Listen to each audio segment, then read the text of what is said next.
This is the Solid Signal Podcast for the week of May 1st, 2023. And if I seem a little dejected, my friends, my listeners, I am. I'm going to tell you a little story before I get too far into the podcast, and then you can say mentally or out loud, poor baby, and then we'll move on.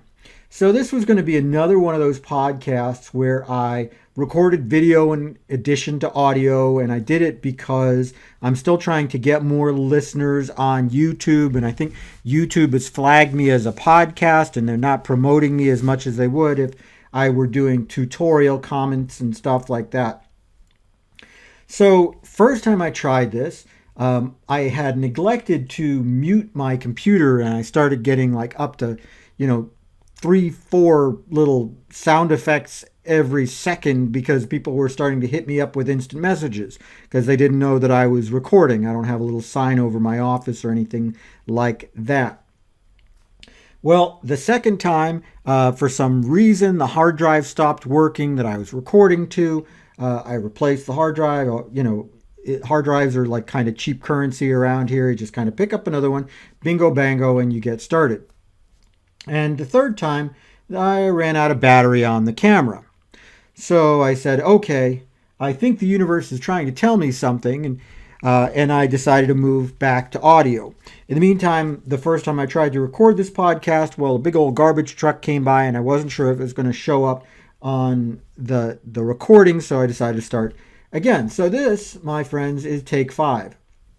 We are trying to do this a little bit more simply, a little bit more old school, in the hope that I can actually get through the Solid Signal Podcast this week.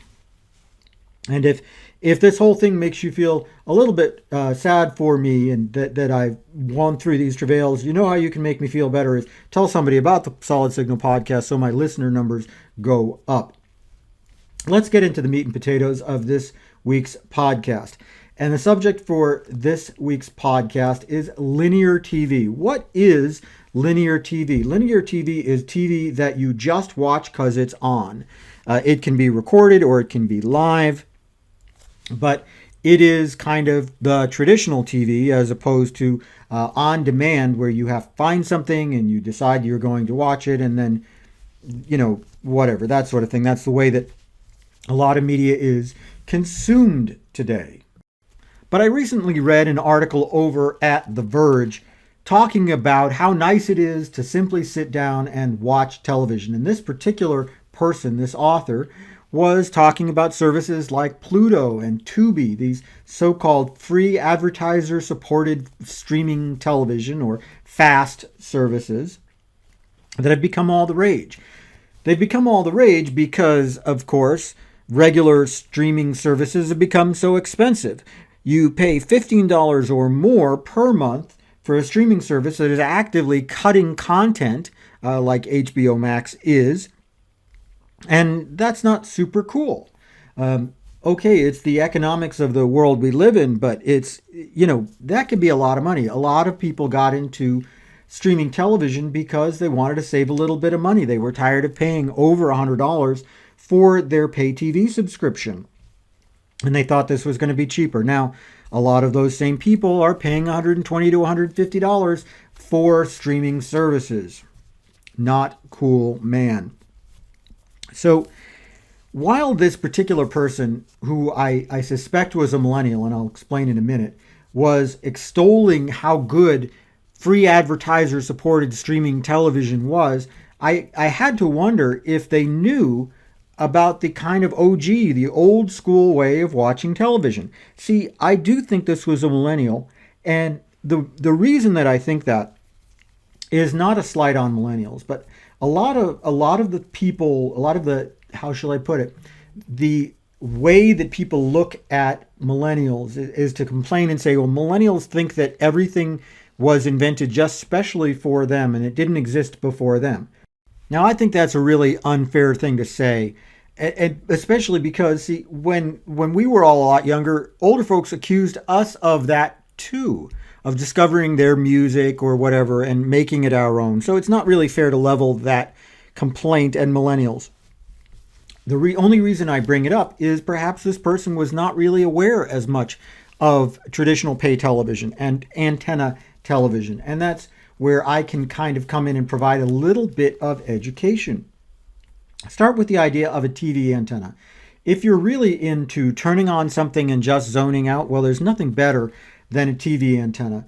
Putting up an antenna today, which is a one-time purchase, is going to let you get up to 100 different sources of live TV coming in, and a lot of the same content that you find on these Pluto TV and Tubi TV type of channels, where it's older TV, it's stuff that was designed to be used with commercials, and, turn it on and it just works. It's not going to suffer because somebody else in your house is trying to game. It's not going to suffer because your next door neighbor is having a party and everybody's using their phones at the same time. It's just going to work. It's going to work if it rains. It's going to work if it snows. It's going to work all the time. It's a great investment. It's something that I really urge people to look into, especially if they're discovering the joys of linear TV. Another thing to look into is traditional pay TV. Yeah, I've read the same stuff that you've read. Oh, pay TV is dying. Pay TV lost more subscribers than ever in the last quarter. This is the beginning of the end for pay TV. I've been hearing that story for a long time, how it's the beginning of the end for pay TV. No, pay TV is just adapting. It's not really the only thing out there anymore, so there's going to be a shift in the subscriber numbers. But here's the funny thing about pay TV. The price of pay TV has not gone up nearly as quickly as the price of streaming. So if you look at it today, you might be surprised how affordable it is. You can get in, and for in and about $50, depending on what you get, you can get well over 100 channels, stuff that is the same stuff that's available on streaming in many cases. You can opt to have locals, or in some cases you can opt not to have locals depending on the service that you choose. You can tailor it to save as much money as you want, and you get, all the traditional pay TV accoutrement, the on-demand and the pausing and the DVR and the whole thing. It's really a much better value than you remember. And that's worth saying today when everybody is paying more for everything, that the price of pay TV has not outpaced inflation. Yeah, we can say it did in the past, but it hasn't lately. And that's important to think about because, you got to make your dollar go a little further. If you're interested in really understanding what linear TV can offer you, you really owe it to yourself to look at all three ways you can get it: antenna, traditional pay TV, and of course, streaming. Personally, I use all three. I will look at, see, what's available on what. I've got a great TV antenna, pulls in all the channels, got it from Solid Signal, of course. I've got, satellite television that gives me everything that I want that way. And sometimes I end up watching Pluto or Tubi just like you because, sometimes there's nothing better than just plopping down in front of an old episode of The Love Boat, right? It's great to help your day unwind, help quiet yourself, help get ready for whatever is coming next. It really is worth it.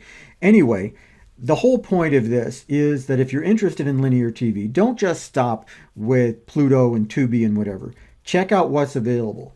Shop at solidsignal.com for the antenna that you need. And if you're interested in talking about pay TV, well, give us a call at 888-233-7563.